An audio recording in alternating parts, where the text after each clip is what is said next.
Participants are on the other side, providing liquidity at favorable prices. The retail participant experiences catastrophe, forced liquidation, substantial losses, while the institutional participant executes planned position adjustment at acceptable cost. Coverage of allegedly leaked institutional communications typically amplifies drama while obscuring the routine nature of position management. The framing emphasizes exclusivity, secret memos, insider information, communications never meant for public view. This presentation transforms standard risk management communications into evidence of hidden knowledge about impending disaster, even when the actual content reflects routine portfolio management that happens continuously across numerous instruments. What consistently disappears from sensationalized leak narratives is context about how frequently institutions issue similar guidance across their coverage universe. A bank might recommend position reductions in dozens of instruments annually based on evolving risk assessments, portfolio concentration concerns, or changing market conditions. When one such recommendation gets characterized as a dramatic leak, audiences receive no information about how many similar recommendations the institution issues routinely, making it impossible to assess whether this specific guidance represents unique concern or standard practice. The coverage also strips away operational nuance about why institutions issue position guidance. Legal liability management, regulatory capital optimization, and liquidity risk mitigation get collapsed into simplified narratives about institutions knowing disaster is imminent. The possibility that institutions might recommend position adjustments for mundane operational reasons rather than unique predictive insight doesn't fit the dramatic framing, so it gets omitted. Audiences receive stories about institutions fleeing impending catastrophe rather than institutions managing routine portfolio risk across diverse client relationships. The pattern of sensationalized, leaked memos supposedly revealing institutional panic repeats across asset classes and market cycles. Commodities, equities, bonds, currencies all experience periodic episodes where allegedly confidential institutional communications surface and get framed as proof that insiders know catastrophe is imminent. The specific instruments change, but the narrative template remains constant. Secret memo leaked, institutions evacuating positions, retail investors being left behind, urgent action required before it's too late. Historical examination reveals that most of these leaked memo narratives don't predict actual catastrophes. Institutions regularly adjust positions across hundreds of instruments based on evolving risk assessments.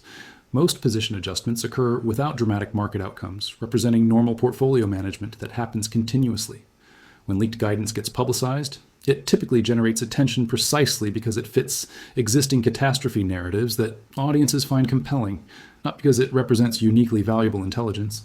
The exceptions that do precede actual market stress don't validate the broader pattern. Occasionally, institutional position reductions do occur before significant market dislocations, but this represents routine occurrence that institutions adjust positions constantly. When those adjustments happen to precede market stress, it gets remembered as prescient insider knowledge. When similar adjustments occur without subsequent market stress, which is the vast majority of cases, they're forgotten as false alarms. The selection bias creates an impression that leaked institutional guidance reliably predicts catastrophe when the actual hit rate is far lower. The persistence of the pattern, despite its poor predictive record, reveals that the appeal isn't accuracy. It's the narrative satisfaction of believing you've accessed secret institutional knowledge. The emotional resonance of being the informed insider, while everyone else remains blind to impending disaster, drives engagement more effectively than sober assessment of whether leaked guidance actually provides unique value.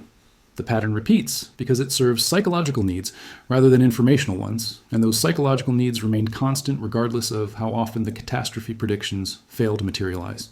Assessing whether institutional position guidance represents meaningful risk signals versus routine portfolio management requires examining several specific factors. First, observe whether multiple institutions issue similar guidance simultaneously across different asset classes. If one institution reduces positions in a specific instrument while others maintain or increase exposure, it likely reflects that specific institution's risk tolerance or portfolio considerations rather than unique market intelligence. If multiple institutions simultaneously reduce positions across numerous instruments, it suggests broader risk reassessment affecting the entire sector. Second, examine whether the guidance aligns with observable market conditions and public data. Institutional position reductions following substantial price appreciation, increased volatility, declining liquidity, or elevated open interest. Concentrations reflect normal risk management responding to visible conditions. Guidance issued despite benign market conditions might indicate institutional access to information or analysis not yet reflected in public data, though distinguishing this from overly cautious risk management remains difficult without seeing outcomes. Third, monitor whether recommended position adjustments get implemented gradually as suggested, or whether institutions execute more aggressively than their own guidance implied. Institutions recommending gradual position reduction while simultaneously executing rapid, proprietary position liquidation suggests their actual risk assessment is more severe than their client communications indicated. Alignment between guidance timeframes and execution patterns suggests the communication accurately represents the institution's risk assessment rather than understating concerns for client management purposes. Finally, observe subsequent market behavior relative to the timeframes specified in position guidance. If institutions recommend position exits by specific dates and markets show increasing volatility or stress approaching those dates, it suggests either the institution's risk assessment was accurate or their position reduction contributed to creating the stress they anticipated. If specified timeframes pass without notable market stress, it indicates the risk assessment was overly cautious or the factors the institution worried about didn't materialize. The pattern over multiple episodes reveals whether an institution's position guidance reliably anticipates risk or reflects excessively conservative risk management that frequently overreacts. What the leaked memo phenomenon reveals isn't that institutions possess unique predictive capabilities retail investors lack. It's that position management narratives serve engagement purposes more effectively than accurate market analysis. The sensationalized presentation of routine risk management as insider revelation generates attention, urgency, and emotional response that sober portfolio management discussion doesn't trigger.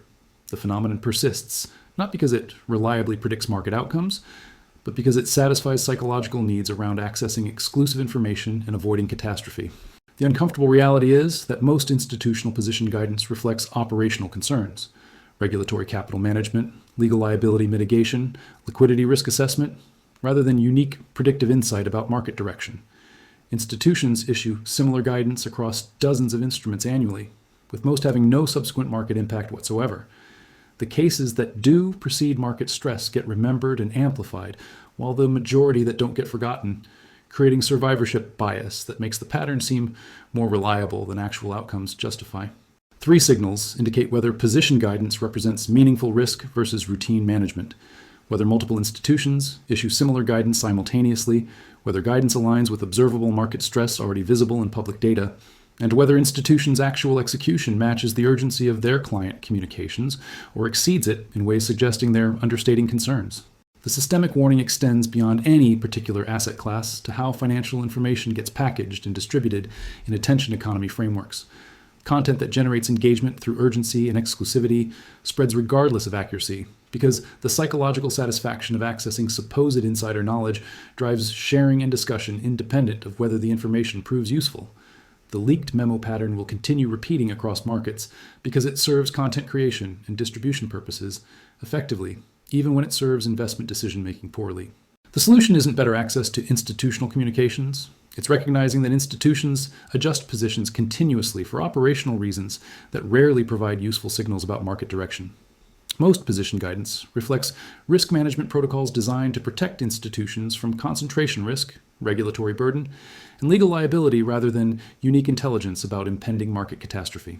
Understanding this distinction prevents confusing routine portfolio management with actionable investment intelligence, though it also eliminates the psychological satisfaction that comes from believing you've accessed secret institutional knowledge that gives you advantage over less informed participants.